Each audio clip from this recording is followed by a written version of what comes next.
Hello friends, welcome back to the channel. In our last episode, we began Volume 3 of Handbook of Abhidhamma Studies with Chapter 1, exploring advanced conditional relations in the Patana. We saw how subtle distinctions like proximity, repetition, and association explain complex mental processes. Today, we move into Chapter 2, Consciousness in Complex Processes. In Volume 1, we studied the 89 types of consciousness and the expanded system of 121. We classified them as wholesome, unwholesome, functional, and supramundane. In Volume 2, we revisited these classifications in relation to conditionality. Now, in Volume 3, we go deeper. We'll explore how consciousness functions in multi-layered processes, including rebirth and death consciousness. We'll discuss the role of functional consciousness in daily activities, and we'll highlight how wholesome and unwholesome consciousness interact with conditional relations. So, if you've ever wondered, how does consciousness operate in the cycle of rebirth? How does functional consciousness support daily life? How do wholesome and unwholesome states interact with conditions? This chapter will guide us. In Abhidhamma, consciousness, citta, is classified into 89 types, or 121 in the expanded system.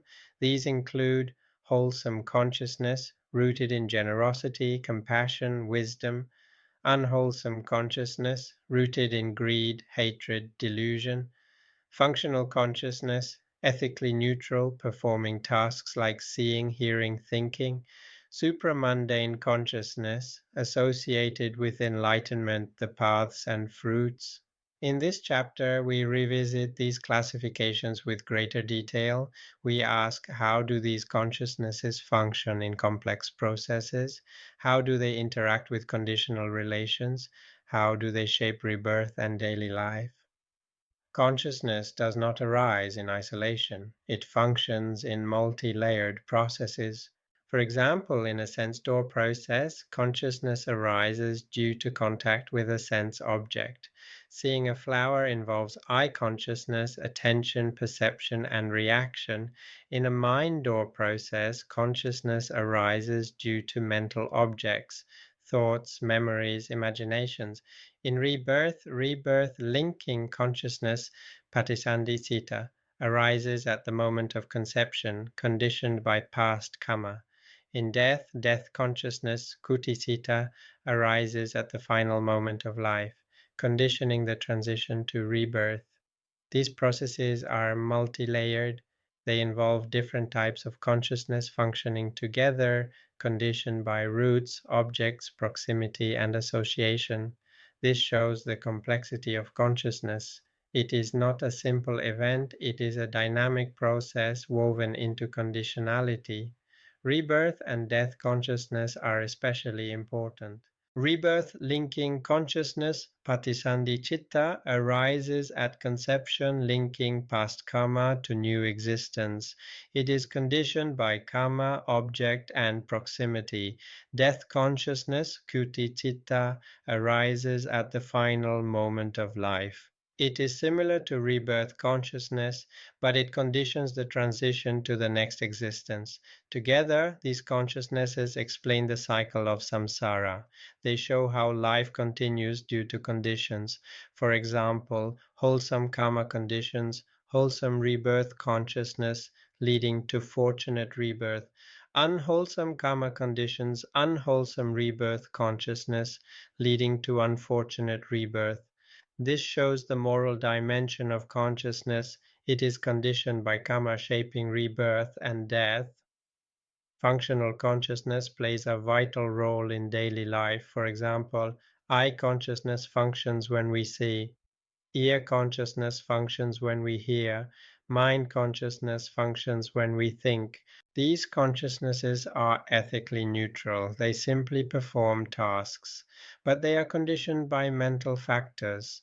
Attention conditions perception, volition conditions action, Mindfulness conditions clarity. So, functional consciousness is not independent, it is conditioned. It interacts with mental factors and matter. This shows the practical role of consciousness. It supports daily activities conditioned by roots, objects, and association. Wholesome and unwholesome consciousness interact with conditional relations. For example, wholesome consciousness arises conditioned by non-greed, non-hatred, and wisdom. Unwholesome consciousness arises conditioned by greed, hatred, and delusion. These consciousnesses interact with mental factors. Wholesome consciousness arises with faith, mindfulness, compassion. Unwholesome consciousness arises with craving, aversion, ignorance. They also interact with matter.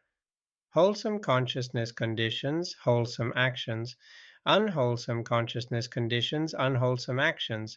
This shows the ethical dimension of conditionality. Consciousness is not neutral. It is conditioned by wholesome or unwholesome roots, shaping experience and karma. How does this help us in practice? By observing consciousness, we see conditionality directly. We notice how objects condition consciousness, how roots condition its ethical quality, how mental factors shape its flavor, how matter influences its state. This observation deepens insight. It helps us see impermanence, suffering, and non-self. For example, when anger arises, we can reflect, this is conditioned by perception, attention, and past habits. It is not me, it is just conditions. That reflection weakens attachment.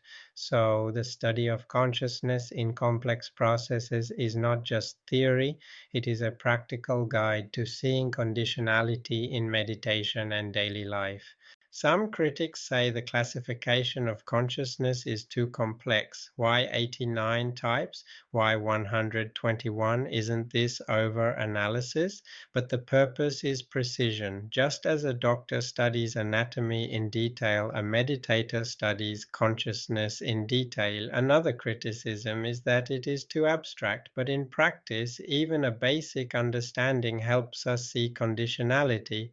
We don't need to memorize all 121. We just need to see that consciousness is conditioned.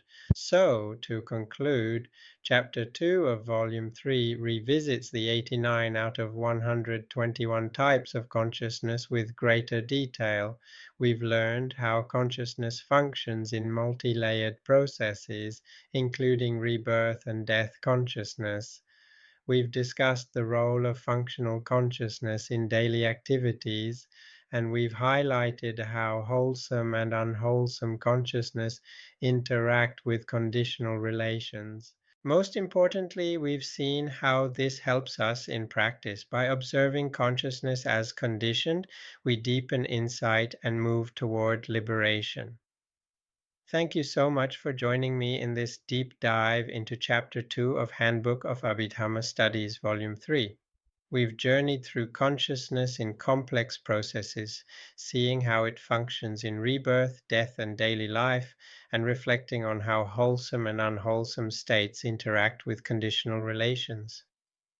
If you found this exploration helpful, please like the video, subscribe to the channel, and share it with others who might be interested in Buddhist philosophy and meditation. In our next episode, we'll move into Chapter 3, where we explore mental factors in depth, seeing how subtle qualities condition consciousness and shape experience.